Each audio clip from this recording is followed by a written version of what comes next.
राजा ने उसके लिए एकदम खास वाला फैन बनवाया और साथ में एक जबरदस्त सी फेसिंग विला भी खड़ा कर दिया। कॉफी पीने के लिए तो भाई लाइन से नौकर खड़े रहते थे और बाल काटने का तो पूछो ही मत, सीधे 4-5 हेयर स्टाइलिस्ट भेज दिए। मालिश का तो सीन ही अलग था और उसकी सेवा में तो इतने लोग लगे थे कि गिनते गिनते थक जाओ। राजा ने उसके लिए एक प्राइवेट थिएटर भी बनवा दिया और सबसे गजब बात तो ये थी कि वहाँ कोई फिल्म नहीं बल्कि असली लोग लाइव एक्टिंग करके दिखाते थे। सोचो, पहले वो बेचारा एक मामूली मजदूर था और अब उसकी ऐसी ठाट बाट देखकर सबकी आंखें फटी की फटी रह गईं। हमारा जैक भी ये मजे वाली लाइफ एकदम एंजॉय कर रहा था। राजा ने तो उसे सीधे जनरल बना दिया और जो असली वाला जनरल था उसे नीचे गिराकर जैक का असिस्टेंट बना दिया। ये बात असली जनरल को ऐसी चुभी कि उसने बदला लेने के लिए चुपके से पूरा डिफेंस सिस्टम ही बंद कर दिया। बस फिर क्या था, दुश्मन देश को मौका मिल गया और उन्होंने धावा बोल दिया। कुछ ही देर में पैलेस में तो जैसे गोलों की बारिश होने लगी। राजा दुश्मन की बड़ी बड़ी जंगी जहाज देखकर घबरा गया और जैक को बोला, जाओ उन्हें सबक सिखाओ। जैक ने जब इतनी सारी जहाजें देखी तो उसकी हालत टाइट हो गई,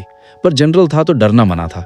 उसने फटाफट अपनी शर्ट और जूते उतारे और हिम्मत करके दुश्मन की तरफ चल दिया। पहले तो उसने बड़े प्यार से समझाया कि भाई सरेंडर कर दो, पर दुश्मन ने एक ना सुनी और सीधे फायरिंग शुरू कर दी। देखते ही देखते गोलों की बारिश होने लगी, पर किस्मत देखो, जैक की पेट की चर्बी इतनी सॉलिड थी कि सारे गोले उससे टकराकर फुटबॉल की तरह वापस गिरने लगे। अब जैक का कॉन्फिडेंस 7वें आसमान पर पहुंच गया। उसने समंदर की सारी रस्सियां एक साथ पकड़ी और पूरी की पूरी फ्लीट को खींचते हुए वापस ले आया। अकेला बंदा सैकड़ों जहाजों पर भारी पड़ गया। जैक की वजह से देश बच गया और वो रातों रात सबका हीरो बन गया। हर तरफ बस उसी के पोस्टर लग गए। दूसरी तरफ पुराने जनरल की तो वॉट लग गई थी, न नौकरी रही और न ही वो राजकुमारी जिससे उसकी शादी होने वाली थी। जनरल ने गुस्से में दुश्मन देश का हाथ थाम लिया और जैक को हराने का मास्टर प्लान बताया। इधर जैक बेखबर होकर लोगों के साथ पार्टी कर रहा था, तभी अचानक खतरे का सायरन बजा। जैक को लगा कोई छोटा मोटा किस्सा होगा। सामने एक अंडे जैसा गोल मटोल रोबोट खड़ा था। जैक को लगा ये क्या बिगाड़ लेगा, पर अगले ही पल उसके होश उड़ गए जब वो रोबोट खुलकर एकदम जायंट बन गया।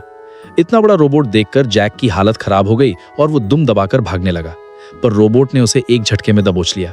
लोग चिल्लाते रह गए, पर जैक की हिम्मत ही नहीं हुई लड़ने की। आखिर में उसे रस्सी से बांधकर एक सुनसान और खतरनाक टापू पर भेज दिया गया। जैक को लगा कि बस कोई खाली आइलैंड है, पर उसे ये नहीं पता था कि असली खतरा तो अब शुरू होने वाला है।